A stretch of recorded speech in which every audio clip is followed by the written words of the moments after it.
I was driving across Texas in my old Willis Jeep, looking for work.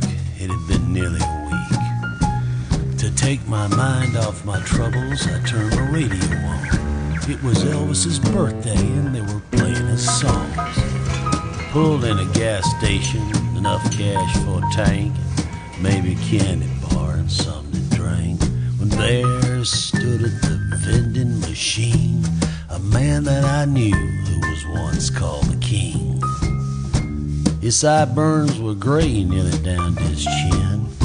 He pulled out some change and he dropped it in. Though it wasn't as slim as a hillbilly cat, matter of fact, he was kind of bald and a little fat. He tugged on the lever but was a quarter shy, so I spotted him one, then I said, "Hi." I said, "I don't mean to stop and stare." And he said, "That's all right, son, they do everywhere."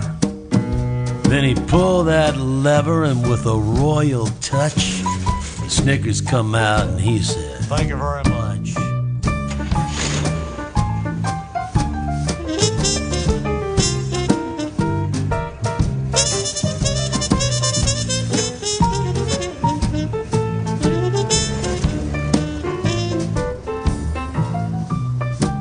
I drove on down the road a ways till I come to a toll booth and I had to pay.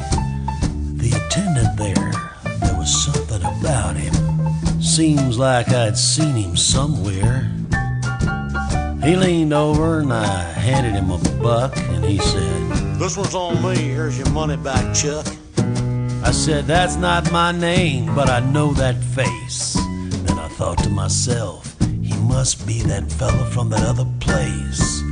A puzzling question coming to my mind was sending shivers up my spine. I was going to, but before I could ask it, he said, "Please move that Jeep, Chuck. You're holding up the traffic."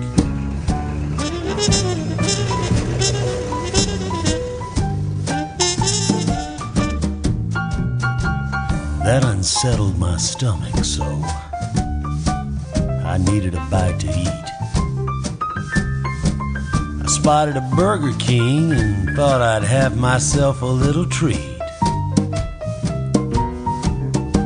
I pulled in the drive and was looking for a place to park. Then I saw him again and he was running through the dark.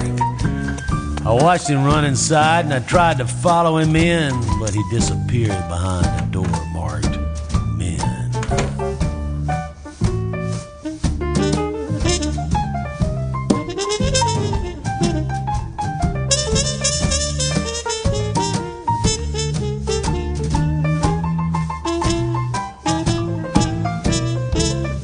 I ordered a Whopper and I watched the crowd go by. He never did come out and I wondered why. So I walked on over and I peeked inside, but he was gone. Must have crawled out the window and caught a ride. I looked around the old washroom, but I was alone, though something of the King still lingered on. But there on the basin by the soap was a ring, and I knew at last I had met the King. Lives on and on and on and on and on and on and on and on. The King lives on. To be or not to be, that's a question, I guess. People keep asking. And on and on and on and on and on and on and on. The King lives on. Something a sling and arrow that I The King lives on and on and on and on and on. To be or not to be or whatever I was and whatever I am. The King lives on and on and on and on and on and on and on and on. The King lives on. Whatever you say, man.